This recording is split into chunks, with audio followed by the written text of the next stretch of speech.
क्या आपकी फाइवर पे क्लाइंट से बात चल रही है और अब आप उससे ऑर्डर रिसीव करने लगे हैं? Stop right there.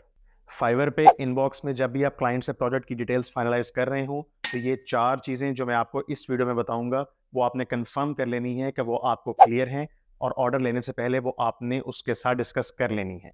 इस वीडियो को एंड तक देखिएगा बिकॉज़ इसमें मैं एक बोनस टिप दूंगा आखिर में, जिसका आपको आगे जाके बहुत फ़ायदा होगा। तो आइए स्टार्ट करते हैं। तो सबसे पहली चीज़ प्रोजेक्ट इटसेल्फ है कि उसने जितनी चीज़ें आपको बताई हैं, जो प्रोजेक्ट की डिटेल्स आपको दी हैं, वो सारी आपको क्लियर होनी चाहिए। आपको अगर समझ नहीं आ रही हो तो आप उससे मल्टीपल टाइम क्वेश्चन करें। क्लाइंट ये बहुत अप्रिशिएट करते हैं कि आप उससे ज़्यादा सवाल कर रहे हैं। इसका मतलब है कि आप इंटरेस्ट ले रहे हैं और उनके प्रोजेक्ट को ओन कर रहे हैं। दूसरी चीज़ जो आपने ऑर्डर लेने से पहले फाइनलाइज कर लेनी है, वो है प्रोजेक्ट की टाइमलाइन कि आप ये ऑर्डर कितनी देर में डिलीवर करेंगे, 24 घंटे में करेंगे, 2 दिन में करेंगे, 5 दिन में करेंगे, हफ्ते या 10 दिन में करेंगे। तो ये बात दोनों पार्टीज़ को पता होनी चाहिए कि प्रोजेक्ट की टाइमलाइन क्या है, आप कितनी देर में प्रोजेक्ट डिलीवर करेंगे और वो आपसे कब एक्सपेक्ट करे कि आपने कोई सैंपल देना है या ड्राफ्ट सबमिट करना है या फाइल डिलीवरी ही और सबमिट करनी है। तो ये बात आपने बहुत क्लियरली उससे पूछ लेनी है। तीसरी चीज़ जिसका आपने बहुत ख्याल रखना है कि जो डिटेल्स उसने आपको दे दी हैं, आपने ये कन्फर्म करना है कि प्रोजेक्ट का स्कोप यही है और इसके बाद कोई मज़ीद चीज़ नहीं चाहिए।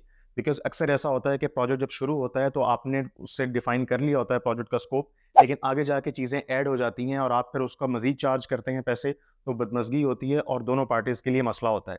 तो आपने ये कन्फर्म कर लेना है कि प्रोजेक्ट का स्कोप यही है और इसमें कुछ मज़ीद ऐड नहीं होगा।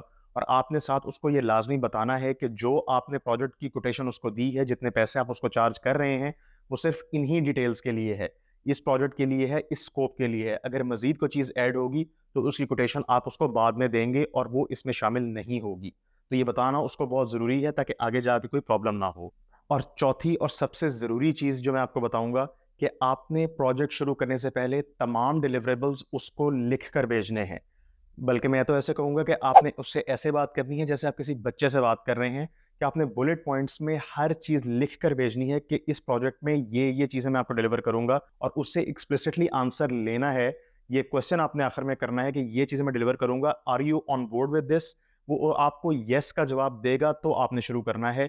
ये बहुत ज़रूरी है कि प्रोजेक्ट के डिलिवरेबल्स फाइनलाइज़ हों, वरना बाद में अक्सर ये प्रॉब्लम आता है कि हम उसमें ये भी चीज़ डिलीवर करनी थी, आपने इनकम्प्लीट प्रोजेक्ट दिया है और इस तरह वो नेगेटिव रिव्यू देगा या वो ऑर्डर कैंसल कर देगा।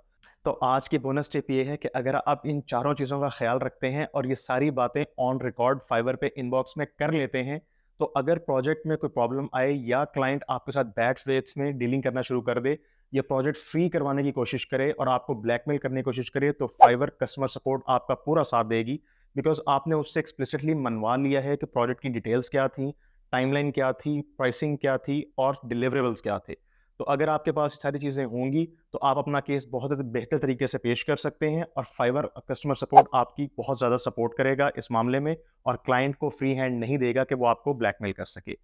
अगर ये वीडियो आपको पसंद आई और फाइवर कम्युनिकेशन स्किल्स की सीरीज से आप फ़ायदा उठा रहे हैं, तो इस वीडियो को लाइक कीजिए, चैनल को सब्सक्राइब कीजिए, hit the bell icon so you don't miss the next videos and I will see you guys in the next one.